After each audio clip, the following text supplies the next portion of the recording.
विधानसभा चुनाव के दौरान बड़े बड़े दावे करने वाले और भारतीय जनता पार्टी के साथ मिलकर बिहार में सरकार बनाने के सपने देखने वाले लोक जनशक्ति पार्टी प्रमुख चिराग पासवान ने नतीजे के बाद लगभग चुप्पी साध रखी है।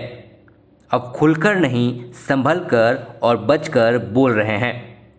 हालात ऐसे हो गए हैं कि अब अपने ही उन्हें नसीहत दे रहे हैं। नीतीश कुमार के नेतृत्व में जब राष्ट्रीय जनतांत्रिक गठबंधन की नई सरकार बनी तो अपने तरीके से बधाई भी दे डाली, फिर भी भाव नहीं मिला। यहाँ तक कि सरकार के शपथ ग्रहण समारोह से भी उन्हें बुलावा नहीं आया। सवाल भी उठने लगे कि चिराग के इस हश्र के लिए कौन जिम्मेदार है।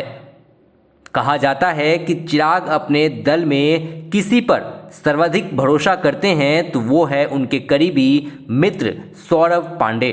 चिराग के सारे फैसले सौरभ पांडे लेते हैं। एलजेपी के एक वरिष्ठ नेता ने बताया कि बनारस के मूल निवासी सौरभ पांडे के पिता मणिशंकर पांडे उत्तर प्रदेश में पार्टी के अध्यक्ष हैं। साये की तरह हमेशा चिराग के साथ रहने वाले सौरभ को लेकर एलजेपी के वरिष्ठ नेताओं में अच्छी धारणा नहीं है। इसकी वजह है कि सौरभ से ज़्यादा चिराग किसी को तवज्जो नहीं देते हैं, किसी अन्य नेता की ज़्यादा बात भी नहीं सुनते, चुनाव में भी नहीं सुनी और सारे फैसले सौरभ के हिसाब से ही ले लिए। बिहार में अकेले चुनाव लड़ने के फैसले को भले ही चिराग खुद का बताते हैं, मगर पार्टी सूत्रों की माने तो यह फॉर्मूला भी सौरभ ने ही बनाया था। चिराग को कब, किससे और कैसी बात करनी है, किसी के साथ कैसे पेश आना है, सारी रणनीति सौरभ के हिसाब से ही तय होती है।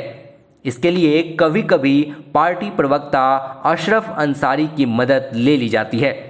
अंसारी भी चिराग के इर्द गिर्द ही जमे रहने वाले शख्स हैं। अशरफ का एक भाई इलेक्ट्रॉनिक न्यूज़ चैनल में कार्यरत है। चुनाव से पहले एलजेपी के बिहारी फर्स्ट विजन डॉक्यूमेंट को तैयार कराने में भी सौरभ की बड़ी भूमिका रही है। इस बारे में लोजपा के एक वरिष्ठ नेता ने बताया कि विजन डॉक्यूमेंट को कैसे तैयार कराया गया। इसके बारे में सौरभ पांडे और अशरफ अंसारी के अलावा चिराग पासवान के चंद करीबियों को ही जानकारी थी। चिराग की राजनीति की पूरी स्क्रिप्ट सौरभ ही तैयार करते हैं। मंच पर भाषण देना हो या पत्रकार सम्मेलन, सौरभ पांडे ही चिराग पासवान को गाइड करते हैं। एलजेपी के ही एक नेता ने बताया कि सौरभ ने चुनाव में उम्मीदवारों को टिकट वितरण में भी बड़ी भूमिका निभाई है।